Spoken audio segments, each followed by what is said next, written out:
Hi, this is Keith McCrone from ADAS Made Simple, and thank you for joining me on this short video. I'm going to be covering premature check engine lights, and what does that mean? Well, I've had a few body shops that have reached out to me this past week that have ran into a situation. I'm sure if they've seen this, I'm sure you're going to see it if you haven't run into it already. But they had a situation where they have gone ahead and, let's say, delivered the vehicle to the client.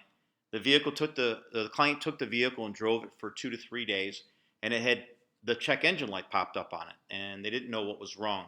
They reached out to us. We took a look at it, and here we found that there were some areas that still needed to be calibrated on the vehicle. Come to find out, when the vehicle was in the accident, they did the pre-scan, and we took care of calibrations that were needed on the vehicle per the pre-scan. But there were some areas that they disassembled on the vehicle that they didn't know that was required from the manufacturer to go ahead and calibrate these areas because they disrupted these areas.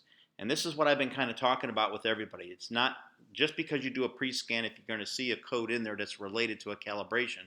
Yes, that needs to be calibrated, but there's also some areas that are going to need to be calibrated just because of what you're servicing on the vehicle. And I wanted to go ahead and put together this quick PowerPoint so that you can be familiar with some of these areas that I'm going to be talking about.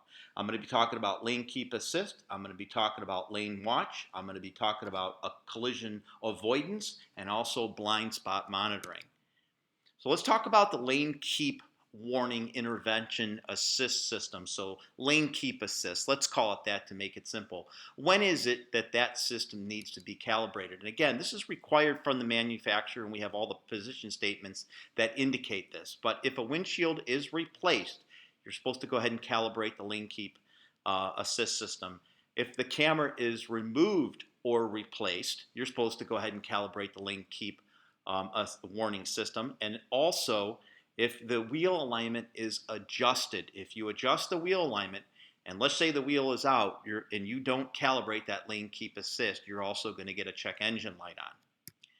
Moving on to the lane watch. When does the lane watch need to be calibrated? Well, if the passenger door or the side mirror is removed or replaced, and or if the passenger door is adjusted or repaired, you're supposed to go ahead and take care of calibrating the lane watch system.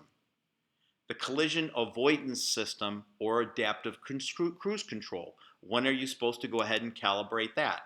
Well, if the front radar is removed and or replaced, and or on Nissan, if it's involved in a collision where the radar was jolted, or if alignment was performed.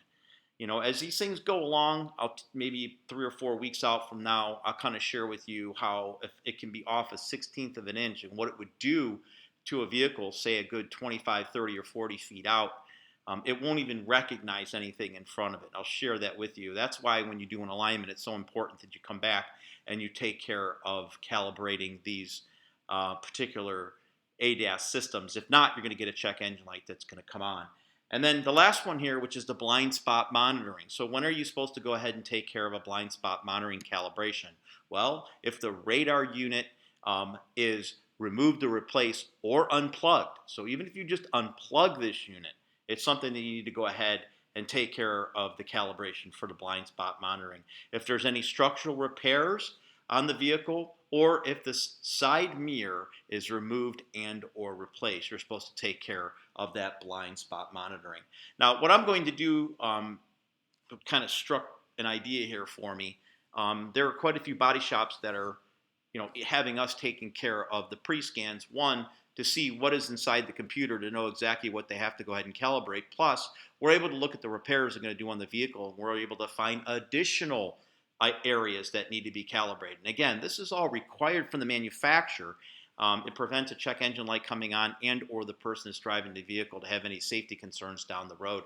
And we have position statements that back all this up that it needs to be done. But I'm going to put together a chart to where you can kind of see what kind of profit you could make off of these calibrations.